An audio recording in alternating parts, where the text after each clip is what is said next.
భర్త చనిపోతాడని తట్టుకోలేక భార్య బలవన్మరణం చెందిన ఘటన విషాదాన్ని నింపింది. 6 రోజుల వ్యవధిలోనే భార్య భర్తలు మృతి చెందారు.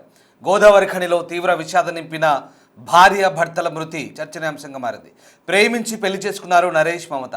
సింగరేణిలో ట్రామర్గా పనిచేస్తున్నారు నరేష్. శివరాత్రి రోజు జాగరణ చేశారు ఈ దంపతులు. ఆ రోజు ఇద్దరి మధ్య చిన్న వాగ్వాదం చోటు చేసుకుంది. బంధువుల ఇంటికి వెళ్ళింది మమత. అదే రోజు నరేష్ మెట్లపై నుంచి జారిపడ్డాడు. తలకు తీవ్ర గాయమై కోమాలోకి వెళ్ళాడు నరేష్. నరేష్ కోలుకోవడం కష్టమేనంటూ డాక్టర్లు చెప్పారు. తన భర్త ఇక బతకడనే బాధలో బలవన్మరణానికి పాల్పడింది మమత. మరోవైపు చికిత్స పొందుతూ నరేష్ కూడా మృతి చెందాడు. మంచిర్యాల జిల్లా తాండూరు మండలం చంద్రుపల్లికి చెందిన నరేష్, నిన్నెల మండలం గొల్లపల్లికి చెందిన మమత ప్రేమించి పెళ్లి చేసుకున్నారు. గోదావరి ఖని ఉదయనగర్లో నివాసం ఉంటున్నారు. ఈ నెల 16న శివరాత్రి జాగరణ సందర్భంగా కాళేశ్వరం వెళ్ళొచ్చారు ఈ దంపతులు. 2 కుటుంబాల్లో ఈ ఘటన తీవ్ర విషాదాన్ని నింపింది. చిన్నపాటి వాగ్వాదానికి మనస్పర్ధలు వచ్చి మమత ఇంటి నుంచి బంధువుల ఇంటికి వెళ్ళింది. అయితే నరేష్ మెట్లపై నుంచి జారిపడ్డాడు.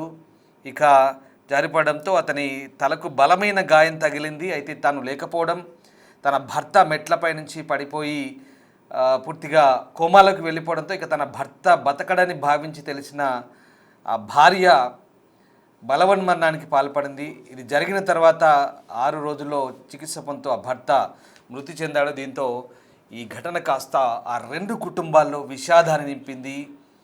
ఈ ఘటనతో స్థానికంగా భార్యాభర్తల అనుబంధాన్ని ఒకసారిగా చర్చగా మార్చిన పరిస్థితి. ఇక భర్త బతకడని తను ఇంట్లో లేనప్పుడు జరిగిన ఘటనతో ఒక్కసారిగా పశ్చాత్తాపానికి గురై అది బాధగా భావించి ఆ భార్య ముందే బలవన్మరణానికి పాల్పడంతో ఒక్కసారిగా కుటుంబంలో విషాదం నిండింది. తర్వాత కోమాలోకి వెళ్ళిన భర్త కూడా ఇక బ్రతికే ఛాన్స్ లేకపోవడంతో వారం తర్వాత అతను కూడా మృత్యువాత పడడం తీవ్ర విషాదమైన ఘటనగా ఇది జిల్లాలో స్థానికంగా చర్చనీయాంశంగా మారింది. ఒకసారి ఈ ఘటనకు సంబంధించి పోలీసులు ఏం చెప్తున్నారో చూద్దాం. అందరికీ నమస్కారం. మన గోదావరి ఖనిలో నిన్న ఒక వ్యక్తి నరేష్ అనే వ్యక్తి సింగరేణి ఎంప్లాయ్ RG1లో మన వన్నింగ్ లైన్లో పనిచేస్తాడు. అతను ప్రమాదవశాత్తు ఇక్కడ రెంట్కుండే ఇంటిపై నుంచి కింద పడి ట్రీట్మెంట్ తీసుకుంటూ చనిపోవడం జరిగింది. వాళ్ళు ఇచ్చిన దరఖాస్తు మేరకు కేసు నమోదు చేసి విచారణ జరుపుతున్నాం. అయితే ఇందులో నరేష్ మమత అనే అమ్మాయిని, నెలకు చెందిన మమత అనే అమ్మాయిని లవ్ మ్యారేజ్ గత 14 నెలల క్రితం లవ్ మ్యారేజ్ చేసుకున్నారు. ఇద్దరు కూడా సేమ్ కమ్యూనిటీ. కానీ వీళ్ళిద్దరి మధ్య చిన్న మనస్పర్ధలు వచ్చి అమ్మాయి వాళ్ళ బంధువుల ఇంటికి వెళ్ళింది. ఆ రోజు నైట్ వెళ్ళిన క్రమంలో ఇతను బాధలో ఫోన్ మాట్లాడుకుంటూ మరి ఏ విధంగానో ప్రమాదవశాత్తు ఆ ఫస్ట్ ఫ్లోర్ నుంచి కింద పడ్డాడు. పడితే తలకి కుడివైపు గాయమైంది. ఆ గాయంతో మళ్ళీ ఆమెకు ఇన్ఫర్మేషన్ ఆ ఇంటి ఓనర్స్ ఇవ్వడంతో ఆమె వచ్చి హాస్పిటల్కి తీసుకుపోయింది. మమత వాళ్ళ వైఫ్, నరేష్ వాళ్ళ వైఫ్ మమత వచ్చి హాస్పిటల్కి తీసుకుపోయాడు. అక్కడ అతను ట్రీట్మెంట్ చూసి అతను కోమాలోకి పోయిండు. ఇతను కష్టమే, కొంచెం బాగా హెల్త్ పరంగా సర్జరీ చేస్తున్నాం, ఇప్పుడైతే ఏం చెప్పలేమని డాక్టర్లు చెప్పిన దాని ప్రకారము మనస్తాపానికి గురయ్యి ఆ మమత ఏం చేసింది, తీగలగుట్టపల్లెలో సూసైడ్ చేసుకోవడం జరిగింది. పెట్రోల్ మీద పోసుకొని అంటుపెట్టుకొని సూసైడ్ చేసుకోవడం జరిగింది. అది ఇతను కూడా ట్రీట్మెంట్ తీసుకుంటూ నిన్న చనిపోవడం జరిగింది. చాలా బాధాకరమైన విషయం. ఒక యువకులు ఇద్దరు 30 సంవత్సరాల పిల్లలే. వాళ్ళు లవ్ మ్యారేజ్ చేసుకొని 14 నెలలు కలిసి ఉండి చనిపోవడం అనేది చాలా బాధాకరమైన విషయం. ఈ నరేష్ కింద పడ్డ దాని గురించి పూర్తి విచారణ చేసి మేము వాళ్ళ తల్లిదండ్రులు కూడా సార్ వాళ్ళ అబ్బాయి యొక్క మరణం గురించి, కింద పడ్డ దాని గురించి పూర్తి విచారణ చేయమని కోరినారు. దాని ప్రకారం ఖచ్చితంగా పూర్తి విచారణ చేసి దానిపైన చర్యలు తీసుకోవడం జరుగుతుంది. శివరాత్రి రోజు కూడా ఇద్దరు భార్యాభర్తలు జాగరణ చేశారు, శివుడికి పూజలు చేశారు. అయితే చిన్నపాటి వాగ్వాదంతో ఆమె బంధువుల ఇంటికి వెళ్ళింది. తను లేనప్పుడు తన భర్తకు అలా జరగడము తన తప్పిదంగా భావించి తీవ్ర మనస్తాపానికి గురైంది, బాధకు గురైంది ఆమె. దీంతో భర్త ఇక బతకడడు, కోమాలకు వెళ్ళాడని తెలిసి తానే ముందు బలవన్మరణానికి పాల్పడింది. దీంతో తీవ్ర విషాదం మీద నెలకొంది. సరిగ్గా వారం తర్వాత భర్త కూడా తిరిగి రాని లోకాలకు వెళ్ళిపోయాడు. దీంతో భార్యాభర్తలు ఇద్దరు వారం రోజుల వ్యవధిలో మృత్యువాత పడడం ఒక విషాద ఘటనగా తీవ్ర చర్చకు దారితీసింది. గోదావరి ఖండ్లో జరిగిన ఈ ఘటనకు సంబంధించి పూర్తి సమాచారం అందించేందుకు మా ప్రతినిధి శ్రీనివాస్ సిద్ధంగా ఉన్నారు. శ్రీనివాస్, గోదావరి ఖండ్లో జరిగిన ఈ భార్యాభర్తల ఉదంతం ఎట్లాంటి చర్చ జరుగుతుంది? ఇద్దరి మధ్య ఉన్నటువంటి అంటే మనస్పర్ధలు వచ్చినప్పటికీ ఒక రకమైనటువంటి ఇద్దరి మధ్య ఉన్న అనుబంధం నేపథ్యంలో ఆమె తప్పుగా భావించి తనే బలవన్మరణానికి పాల్పడడం, ఇక ఆ భర్త కూడా ట్రీట్మెంట్ పొందుతూ మరణించడం, ఇదంతా కూడా ఒక తీవ్ర విషాదాన్ని నింపిన ఘటన. దీనికి సంబంధించి మరి పోలీసులు ఎట్లాంటి స్టేట్మెంట్ ఇస్తున్నారు, అలాగే బంధువులు ఏమంటున్నారు? ప్రేమించుకున్నారు, వారిద్దరు కూడా పెళ్లి చేసుకున్నారు. తీరా ఒకరు విడిచి ఒకరిని ఉండలేనంత సాన్నిహిత్యంతో కొత్త కాపురం మొదలు పెట్టారు. కానీ వారం రోజుల లోపల అనుకోకుండా జరిగినటువంటి సంఘటన లోపల ఆ వారం రోజుల వ్యవధి లోపలనే ఆ ఇద్దరు కూడా ఆ మృత్యువాత చెందినటువంటి సంఘటన ఇటు గోదావరి ఖని లోపల చోటు చేసుకుందని చెప్పుకోవచ్చు.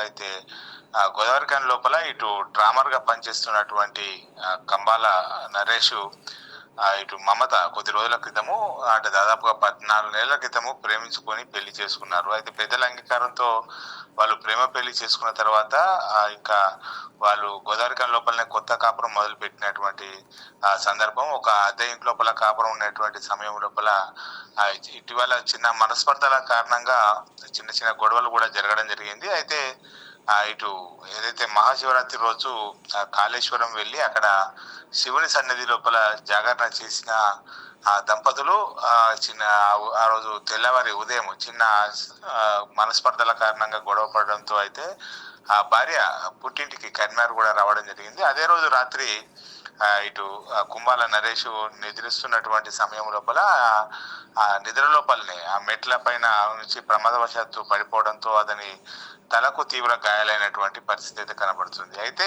మమత ఆ సమయం లోపల కరీంనగర్ లోపల ఉన్నటువంటి సమయం లోపల గోదావరి ఖనిలోని ఇంటి ఓనరు ఇటు భార్యకు సమాచారం ఇవ్వడంతో ఆమె వెంటనే అక్కడికి ఆసుపత్రి కూడా చేరుకోవడం జరిగింది. అయితే తాను ఎంతో ప్రేమించి పెళ్లి చేసుకున్నటువంటి భర్త అపస్మారక స్థితి లోపల ఆసుపత్రి లోపల ఉన్నటువంటి పరిస్థితి, అతనికి తలకు తీవ్రమైనటువంటి గాయాలు అవ్వడంతో వైద్యులు కూడా అతని పరిస్థితి విషమమని చెప్పడం కూడా జరిగింది. అయితే ఎంతో అంటే కలలు కానీ వాళ్ళు ప్రేమ వివాహం చేసుకున్న తర్వాత ఒక్కసారిగా ఆమె భవిష్యత్ అంతా చీకటితో కలిసిపోయినట్టే పరిస్థితి అయితే కనబడుతుంది. అలా అంటే తనతో పాటు ఇటు 100 ఏళ్ళు కలిసి నడవలసినటువంటి భర్త ఆ విధంగా జీవోత్సవంగా పడి ఉండడంతో అయితే తను ఎలా బతకాలి అనేటువంటి బాధల్లో ఆమె కలిసి వేసినటువంటి పరిస్థితి కనబడుతుంది. అయితే ఆ ఆవేదన మొత్తం ఆమె మనసు లోపల నిండించుకొని కరీంనగర్ వచ్చిన తర్వాత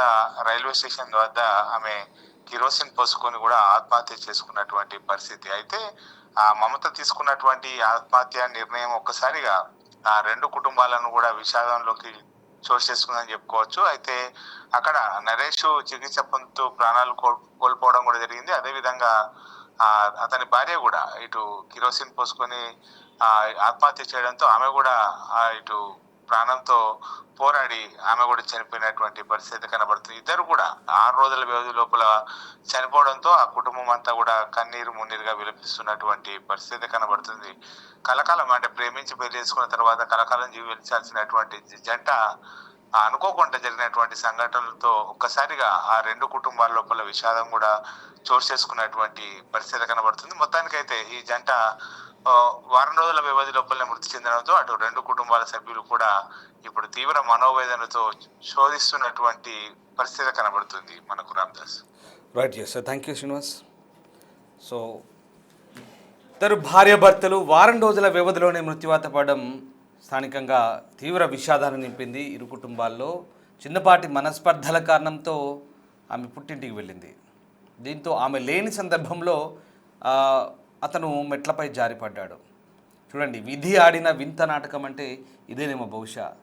కలిసిమెలిసి ప్రేమించి పెళ్లి చేసుకొని ఎంతగానో ఇష్టంగా ఉంటున్న ఇద్దరు భార్యాభర్తల మధ్య ఏదో చిన్నపాటి మనస్పర్ధ ఎంతలా విడదీసిందో చూడండి. పూర్తిగా భర్త భార్య వారం రోజుల వ్యవధిలో మరణించడం, అది కూడా తను లేని సందర్భంలో భర్తకు అలా జరగడం, తను తీవ్రమైన మనోవేదనకు గురి కావడం, భర్త కంటే ముందే తాను బలవన్మరణానికి పాల్పడడం, కోమాలోకి వెళ్ళిన భర్త వారం రోజుల్లో చనిపోవడం, ఇదంతా కూడా తీవ్రమైనటువంటి ఒక విషాదంగా ఈ స్టోరీ చూస్తే మనకు అర్థమవుతుంది. ఈ రకంగా విధి వక్రీకరిస్తే ఎలా ఉంటుందో ఇద్దరు భార్యాభర్తల్ని విడదీసి పూర్తిగా ఒక వారం రోజుల వ్యవధిలోనే ఇద్దరు కూడా కానరాని లోకాలు వెళ్ళడంతో ఆ కుటుంబంలో ఎంత విషాదం ఉందో, ఎంత మనోవేదన ఉంటుందో అర్థం చేసుకోవచ్చు. అందుకే మనస్పర్ధలు వచ్చినా, చిన్నపాటి తేడాలు వచ్చినా కూర్చొని మాట్లాడుకోవాలి. ఎలాంటి అంటే ఈ ఎడబాటు అనేది ఏ రకంగా ఉంటుందంటే శాశ్వతమైన ఎడబాటుగా మారి చివరికి ఆ ఇద్దరు కూడా వారం రోజుల వ్యవధిలోనే తనువు చాలించిన పరిస్థితి. అంటే యాదృచ్ఛికంగా ఘటన జరిగినప్పటికి కూడా ఆమె లేని సందర్భంలో అతను పొరపాటుగా పడిపోయాడు. ఒకవేళ తాను ఉంటే అతన్ని చూసుకునే సందర్భం ఉండేదేమో అంటూ తను బాధపడి తను ఇంకా బతకడం దండగా అంటూ భావించి ఆమె భర్తని అలా జీవోత్సవంలో చూడలేక తను ముందే తనువు చాలించింది. బలవన్మరణం చేసుకోవాలని నిర్ణయం తీసుకుంది. తీవ్రమైన నిర్ణయం ఏదంటే ఇదంతా కూడా ఒక భావోద్వేగాలకు సంబంధించినటువంటి అంశం. వ్యూవర్స్ అడ్వైస్ చెప్తున్నాం. ఇలాంటి వార్తల గురించి మీకు చెప్పే ముందు ఇదంతా కూడా డిస్టర్బింగ్ కంటెంట్. పదే పదే ఈ అంశాల గురించి మీకు చెప్పడం ద్వారా మిమ్మల్ని అప్రమత్తులు చేయడమే మా ప్రధాన ఉద్దేశం. భార్యాభర్తల సంబంధాలు కావచ్చు, ఎవరైనా లేదా కుటుంబంలోని సంబంధాలు కావచ్చు, భావోద్వేగాలతో కూడినటువంటి అంశాలను పూర్తిగా వాటిని ఎమోషన్స్ని కాస్త కంట్రోల్లో పెట్టుకుంటే లైఫ్ ఈజీగా ఉంటుందనే అంశం మనకి ఇక్కడ అర్థమవుతుంది. సో ఈ ఘటన మనకు ప్యూర్లీ ఒక ఇద్దరు ఎంతో అన్యాయంగా జీవిస్తున్నటువంటి ఇద్దరు భార్యాభర్తల మధ్య చిన్నపాటి ఎమోషన్స్ని బర్స్ట్ అవడం వల్ల జరిగినటువంటి ఇన్సిడెంట్గానే మనకు అర్థమవుతుంది. బట్ ఏదేమైనా ఇప్పుడు ఆ ఇద్దరు కుటుంబాలు అయితే తీవ్ర విషాదం అయితే నింపింది. ప్రస్తుతం పోలీసులు ఈ ఘటనకు సంబంధించి దర్యాప్తు పూర్తి చేశారు. ఇద్దరు కూడా చనిపోవడంతో పోలీసులు ఈ ఘటనపై క్లారిటీ ఇచ్చారు. ఇక ఆ ఇద్దరు మృత్యువాత పడంతో స్థానికంగా ఈ ఘటనకు సంబంధించి గోదావరిఖని జరిగిన ఈ ఘటనకు సంబంధించి జిల్లా వ్యాప్తంగా అయితే ఒక విషాదకర ఘటనగా చర్చ జరిగింది.